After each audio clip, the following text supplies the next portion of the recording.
Hey everybody, it's Paul from Stretching Canada here in my home office, home studio. I work somewhere else, but anyway, this is day God knows what of isolation, and I just wanted you to follow along how I feel when I'm standing up from. I almost never sit when I'm painting. I'm almost always standing, but lately been spending a lot of time lounging, you know, on the couch, on chairs, out on the balcony when it's nice. But a lot of time spent doing these sort of things and preparing for these sort of things and preparing PowerPoint. And I'm finding that I'm crouched a lot, and a lot of the time my feet are bearing the brunt of the frustration of not moving around very much.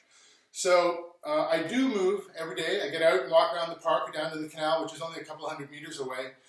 And I'm noticing that even though I'm barefoot here at home, I'm noticing that my feet, the strength in my feet, arches, toes, ankles, gastrocs is waning a little bit because I've been doing the stretching exercises for you guys, but I haven't, and for myself, but I haven't been doing anything sort of specific to strengthen. And I don't know why. I think it's hard for me to adapt and adjust, you know, right away.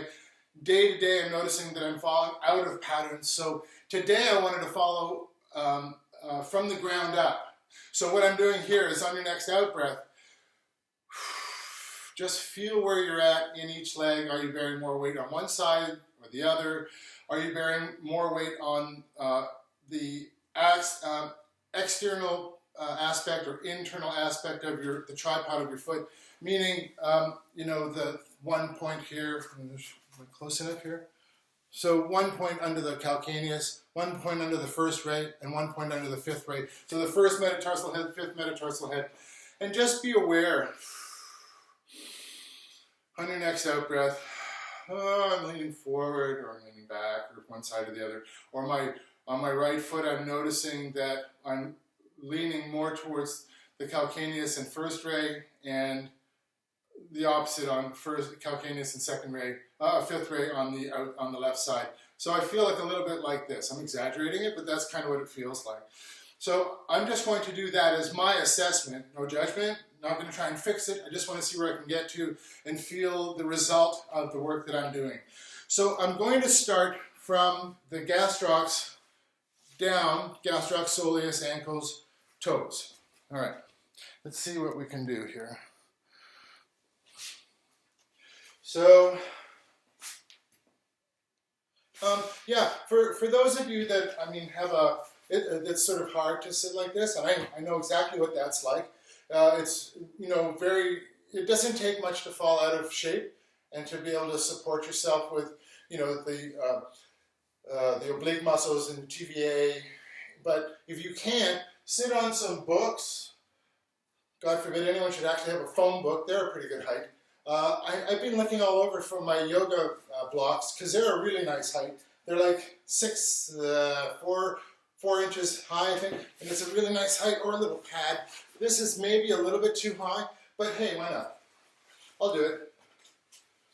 So we're going to start with the gastrocs. 1, 2, 1, 2, or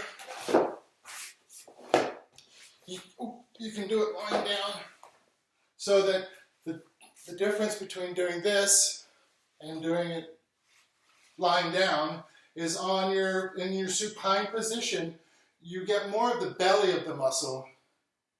And when your leg is extended and you're sitting up or like this, you're getting more behind the knee. It really doesn't matter which one, whatever's, for me, I'm going to do it like this because I'm going to go down from this position down into the soleus. If I wanted to be comprehensive, I might start here, here, move to here. So I'm going to go 5, 4,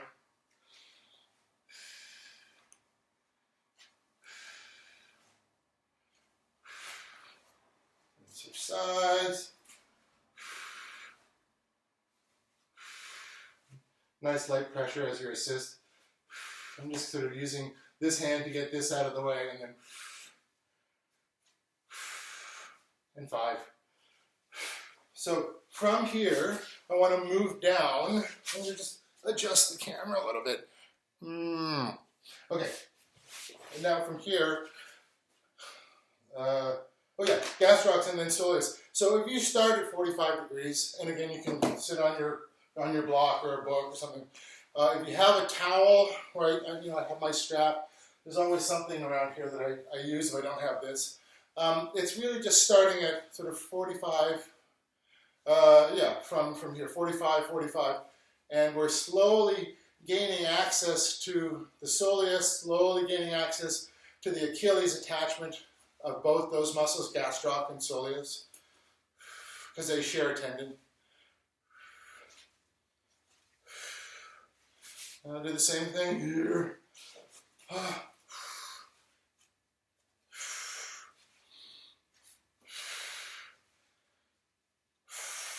And 5. Oops, I lost it. And now, well, actually I probably don't need this, but if you do need it, then by all means, use it. I usually just double that up and do something like this. So the more we disengage the gastrocs, the more we're going to start to engage soleus. The closer the heel gets to your body, the more soleus and Achilles heel we're going to get.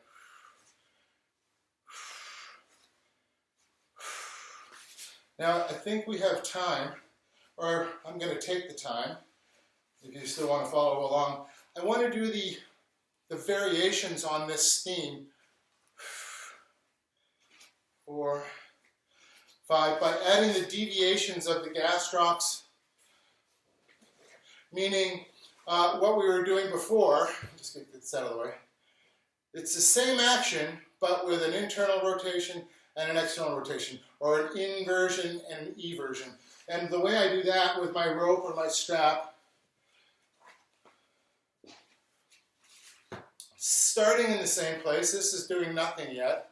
I'm going to do an inversion. I'm going to pull my foot back as before. I'll help pull back with this, but I'm going to pull back just a little bit more on the inside. 2, 3, still actively pulling back. 1, 2, 2,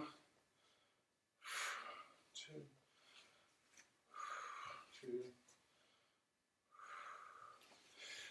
And sometimes I'll alternate, do inversion on this side, then come back and do eversion on this side. But there's a lot of undoing and doing up. And depending on the day, sometimes I just like the act of trying to do that and perfecting this whole, flipping over thing and then thinking, I'm so cool. But it's about the stretch, not about how cool I am. 4, 5. All right, now I get to be cool. Fling. Comes with a sound effect. Inversion.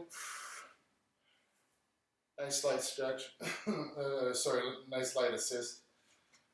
4, 5. And if you find yourself cramping in your arch or your posterior tibialis, just immediately go the opposite way and then come back, do your inversion after.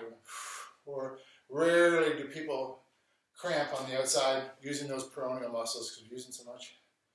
4, 5. Same thing here.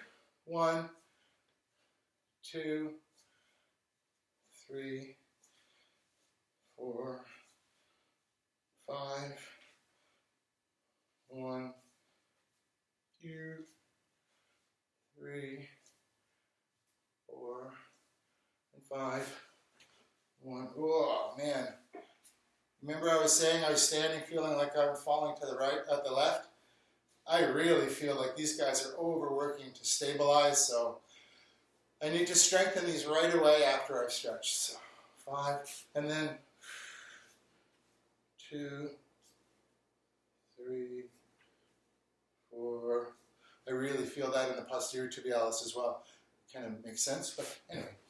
So now I'm just going to readjust the camera because I want to do something standing up here, but you need to be able to see the pad as well. So what I like to do, I've opened up everything in the back, but I also want to focus on opening up where the tibia and the talus kind of meet, and try and open up, or rather articulate this area from this area. So I'm opening them up. And sometimes I'll do it just standing up, and it just feels so good. So I'm actually, my toes are staying where they are, and I'm really pushing my knee forward. I'm not just going down, I'm really pushing. I'm actually trying to create decompression. 2, 3. I should do 5, but I don't want to run out of time. Yeah.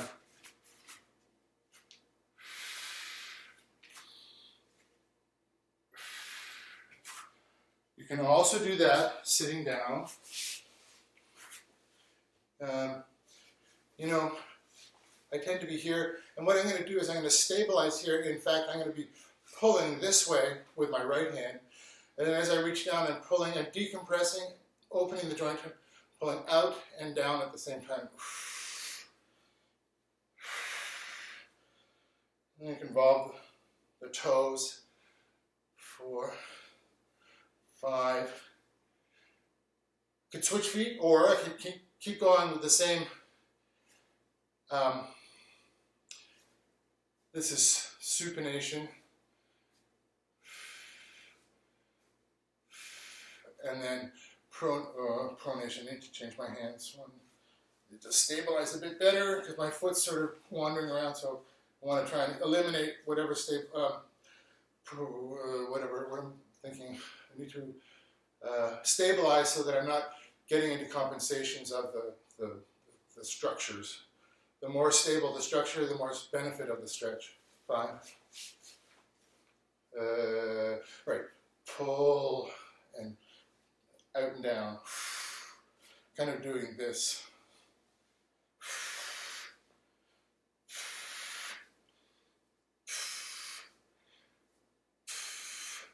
Same thing. Supination. Oh, man. That left foot, left leg. Right down to the peroneals where it attaches on that tertius muscle. Yeesh. Boy, I haven't done this for a couple of days. I haven't done this for almost a week since I started doing these stretches. And even then, I kind of glossed over it, probably because I was new at it, but also probably because I was avoiding stretching that. What am I doing? Oh, yeah. Stabilizing, and then 1, 2. No, wait, I did this. Oh, no, I need to go that down. Felt something a little funny, so I'm going out and down. So I'm pronating. Oh, yeah. Okay. So, gastroc, soleus, Achilles, the navicular or the subtalar joints, and now getting into toes. So the idea behind this is that I just want to stabilize. I gotta bring that camera back down. Maybe bring myself a little closer. Yeah. So I'm stabilizing, and I'm kind of doing, what's the best angle for you to see? I'm doing this, and then extending back. So I'll start with let me start with this, so you can probably see better. I'm going to stabilize the metatarsal head, and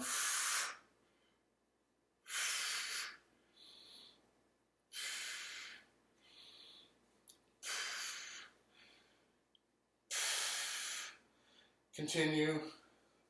For the sake of time, I'm going to do 3 per toe. And move from metatarsal head to metatarsal head to still actively extending back. I need to switch hands.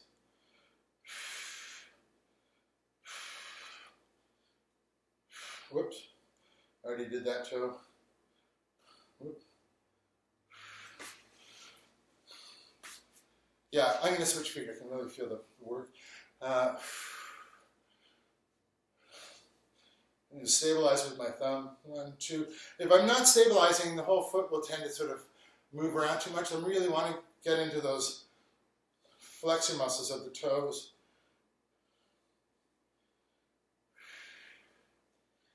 3. Next metatarsal head. Next toe. 3.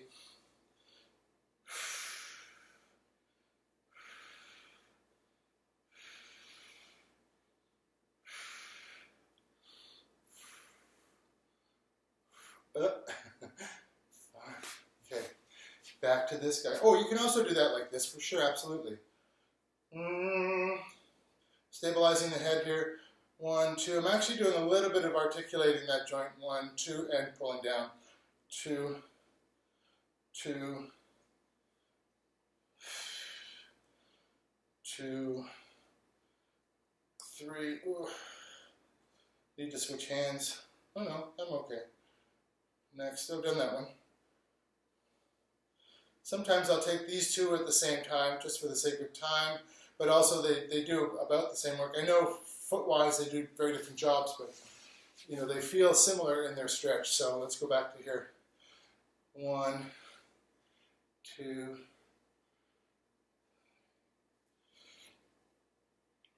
I'm stabilizing here. 5. Next toe. 1, 2, 3, 4. 5. And I can feel that these muscles have been working a lot. And I did say I was leaning to the left, so I think these guys are sort of overworking a little bit. 4, 5. 4th toe. I need to switch hands. 4th. I'm going to do 4th and 5th together. Oh, man. 2, 3. This is even with a super light touch. I'm finding that I'm really sort of delicate. I'm starting to wonder if I should really get a proper assessment for that. So, you know, you can do the same thing with 45-degree deviation. So I could be pulling in this direction and this direction, this direction, this direction with all my toes. Just stabilize the metatarsal head. Pulling, extending back, but pulling towards the middle, towards the middle, towards the middle. 3 here, 3 here, 3 here. And then I'll stick with the same foot. As you flex down, you can push down at 45 degrees and down at 45 degrees. So you're going down laterally and then down medially on all your toes. And then you can sort of wrap your fingers right inside your toes and open them up a bit. Not easy sometimes, and I have 2 webbed toes, so it's really hard for me to get my fingers right in there, but I can do it. And then sort of go back and forth and open those right up. So now that we're getting close to the end, let's just take a few minutes to go back to that assessment and just see where you're at. Find that normal stance. And for me, I feel less like I'm leaning on this foot. I feel a little more stable in my hips. So you're now starting to see the relationship between the arches and toes through to the hips and lower back. So anyway, that's where I am for today, toes and arches. And I just wanted to add one last thing, which is a strengthening tool. And I tend to do it on something like an RX mat or an RX pad that's a little thicker. But it starts with going straight up and down, feet hip width apart, and go up slowly, 2, 3, and down slowly. Control up, stay there, down. I'll just do one more. Up and down. Toes together, same thing. Working those peroneas a little more, as well as the digitorum. And then heels together. This is the harder one. Heels together, calves together, knees together, and come on up. Ooh, hard. I'm having more hard time on my left side. Try not to let them fall out, the knees to separate. Try and work. It's really hard, but you're really working that posterior tibialis, so you're getting the strength in your toes and arches that you really need. And again, you can go up on something squishy and soft, just more unstable. So, yeah, my 15 minutes turned to 17, 18 minutes. Anyway, Paul from Stretching Canada. I hope this helps, and I hope that if you have questions, feel free to put them out there, either Facebook or Instagram or on YouTube, and let me know what you think. And I'm going to continue to do this for as long as I can through the COVID-19 confinement regulations. So let me know, and I hope this does well for you, and I hope that you're well. And you know, my peace and my thoughts are with all of you. So take care. Thanks a lot. Peace out.